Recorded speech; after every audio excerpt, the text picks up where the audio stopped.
Bienvenue sur ma chaîne. D'habitude, cette chaîne traite essentiellement des questions maghrébines, marocaines, algériennes. Aujourd'hui, on se retrouve sur un sujet un peu plus international, donc j'ai essayé de le faire en français. Un sujet qui va traiter de l'immigration et du sujet du grand remplacement, enfin la théorie du grand remplacement qui est à la mode aujourd'hui en France et qui concrètement a un rapport direct avec les pays du Maghreb.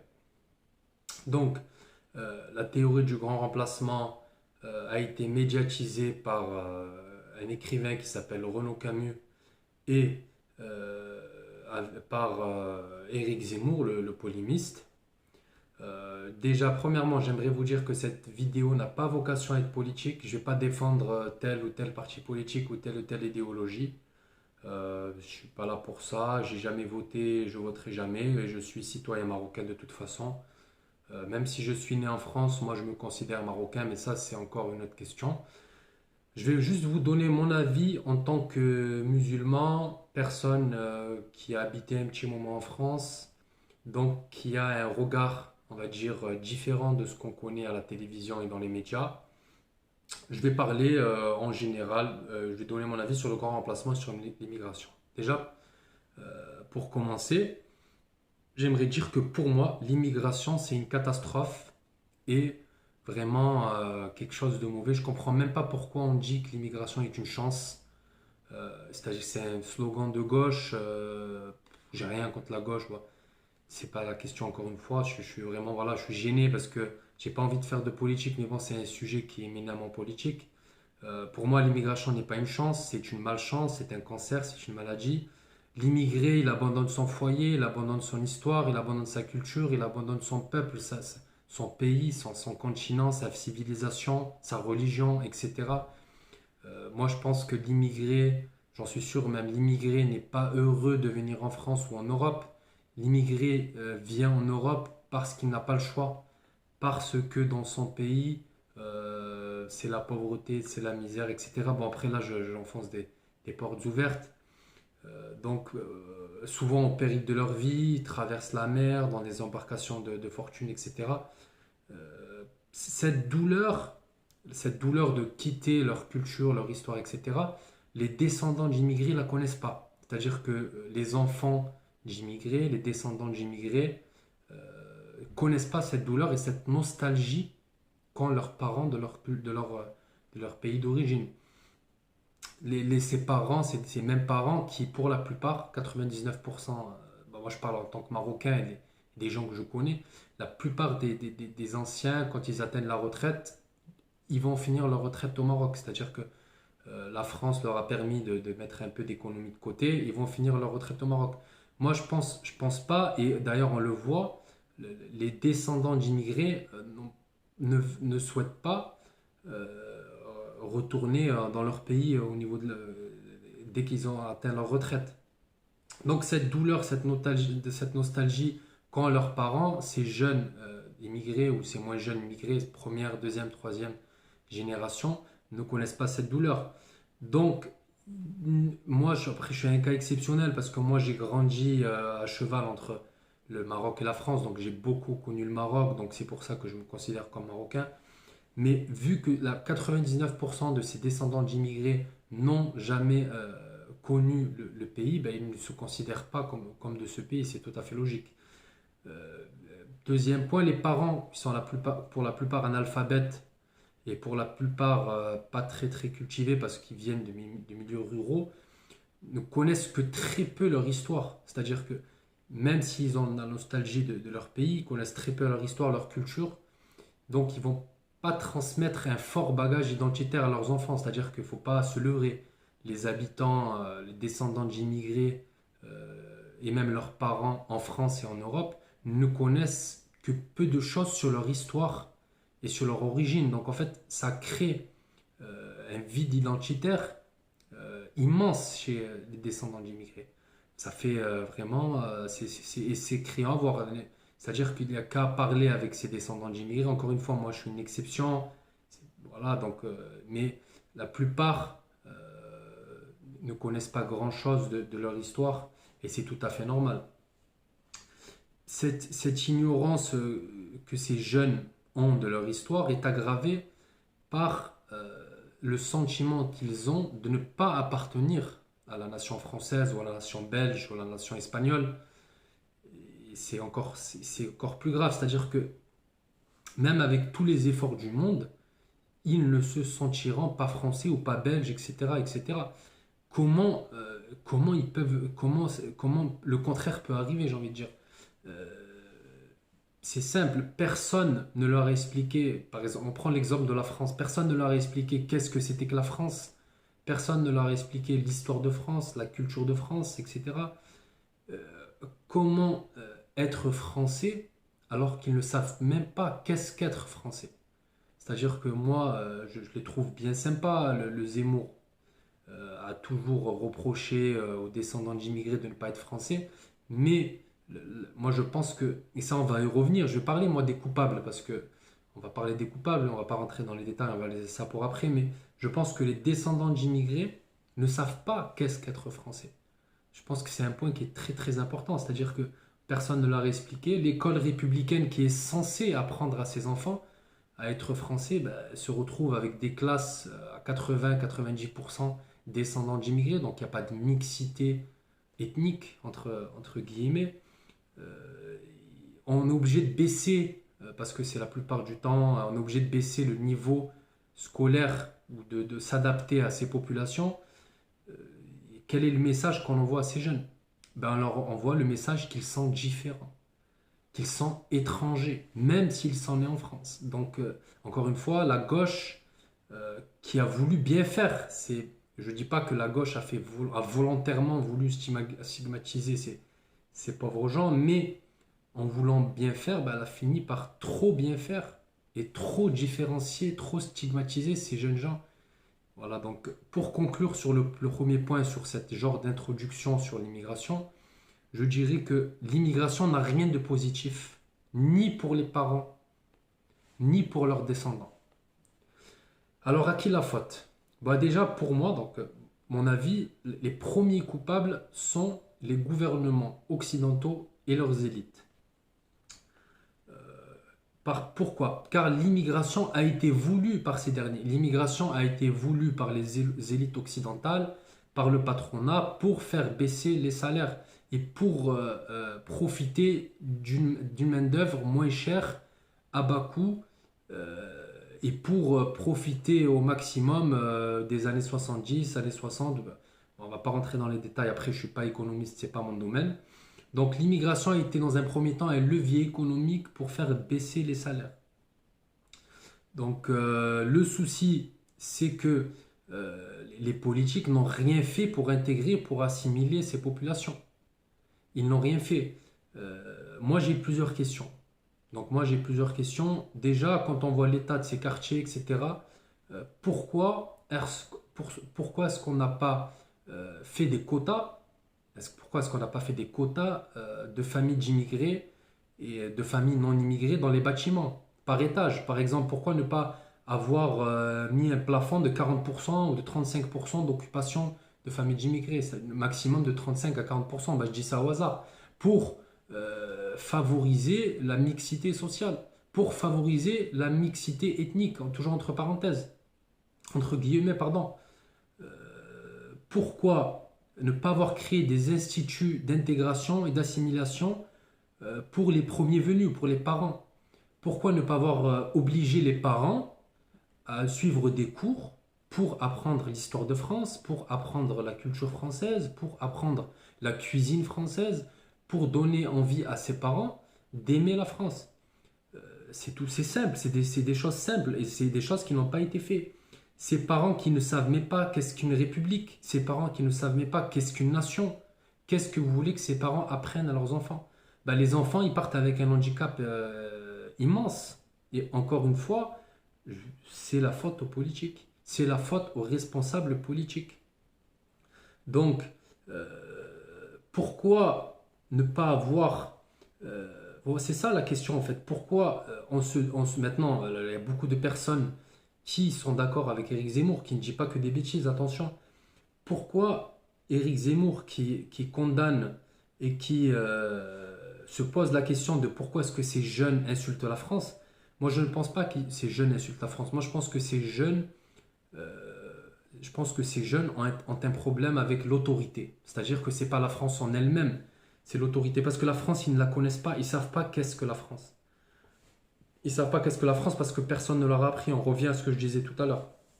Comment est-ce qu'on peut aimer la littérature française, la culture française sans connaître Balzac et Montaigne? Comment est-ce qu'on peut aimer l'histoire de France sans connaître Napoléon et Louis XIV?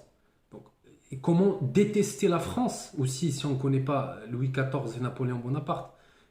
C'est ça la question qu'il faut se poser. Je pense qu'il faut sortir de ces discours démagogues d'Éric Zemmour, etc. et revenir à la réalité. Les premiers coupables de cette situation dramatique, c'est les politiques occidentaux, c'est le gouvernement français, le gouvernement hollandais, etc., etc., etc.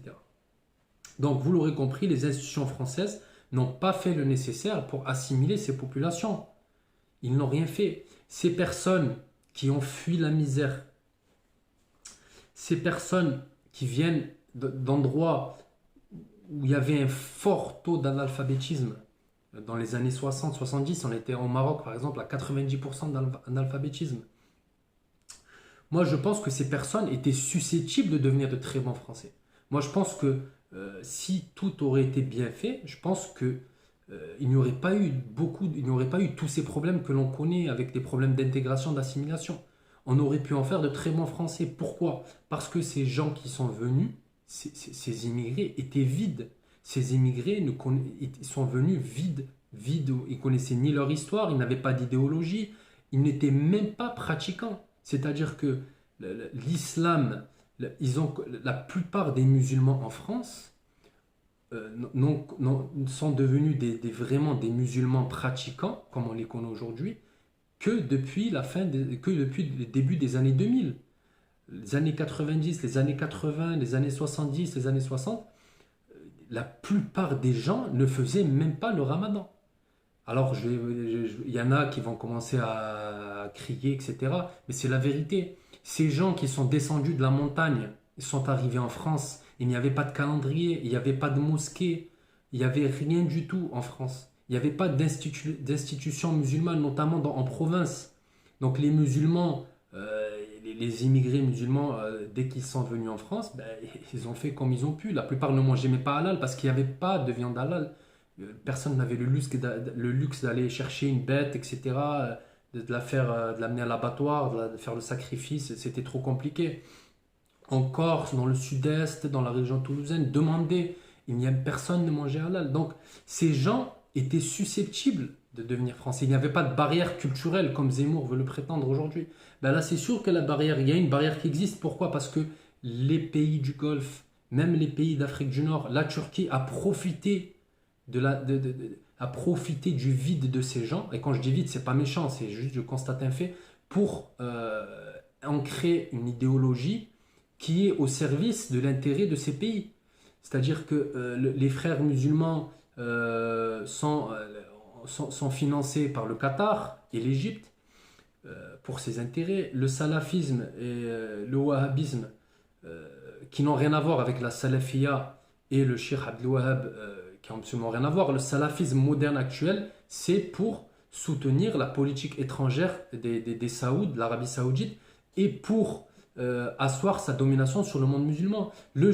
Tout ça, ça a été la réponse. Bah, ça, c'est encore une autre discussion, je pourrais en faire une autre vidéo, mais toutes ces mouvances ont été créées pour contrer la mouvance chiite et la révolution islamique en Iran.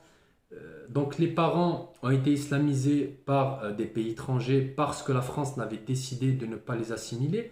Et les descendants d'immigrés qui n'ont rien reçu de leurs parents parce que leurs parents n'avaient rien leur donné, idéologiquement, eh ben, ils sont construits leur propre culture avec des films de gangsters, des films qui retracent des histoires qui sont comparables à la leur, dans les cités, dans les quartiers, avec des trafics de drogue, etc. J'ai pas envie de stigmatiser, c'est pas mon but. C'est pas de leur faute, mais c'est une réalité. Scarface, Le Parrain, Les Affranchis. Je dis ça parce que même moi, j'ai grandi dans un quartier. Après, j'aime pas dire ça parce que c'est pas parce que j'ai grandi dans un quartier que ça me fait genre que je peux parler de tout ça. Mais le rap, etc., tous ces gens qui leur ressemblent, ils se sont forgés une culture à partir déjà de tout ça. La France aurait pu prendre la place de Scarface et des films de gangsters. La France aurait pu donner matière à créer une culture dans les quartiers, dans les cités, mais la France ne l'a pas fait. Donc, pour conclure sur ce deuxième point, les coupables sont les élites occidentales et le gouvernement français qui, après l'arrivée des premiers arrivants d'Afrique noire et d'Afrique du Nord, n'ont pas fait le nécessaire pour les assimiler et les a abandonnés dans leur misère. Les deuxièmes coupables, qui est très très logique, les deuxièmes coupables sont les pays d'origine. Des pays d'origine qui la plupart étaient complices avec les élites occidentales et les gouvernements européens. Ils étaient complices. Et puis, vidanger cette population pauvre pour baisser la pauvreté et la misère sociale et pour donc amoindrir les risques de soulèvement, c'est tout à fait quelque chose de tout à fait rationnel à dire. Ces États corrompus qui pour la plupart ont échoué dans l'industrialisation de leur pays, qui n'ont pas de services, même à l'heure d'aujourd'hui, n'ont pas de plan, de programme économique fiable. Ces États corrompus ont directement favorisé l'immigration africaine vers l'Europe. C'est une évidence. Les jeunes de ces pays donc n'avaient aucun espoir en leur pays d'origine. Pour décider, encore une fois, on revient au tout premier point, ces gens qui traversent la mer au péril de leur vie ne font pas ça de bonté de cœur, c'est vraiment c'est douloureux. Et ils font ça en dernière option, c'est-à-dire que c'est parce qu'ils n'ont plus espoir en leur pays qu'ils placent leur espoir sur un autre pays.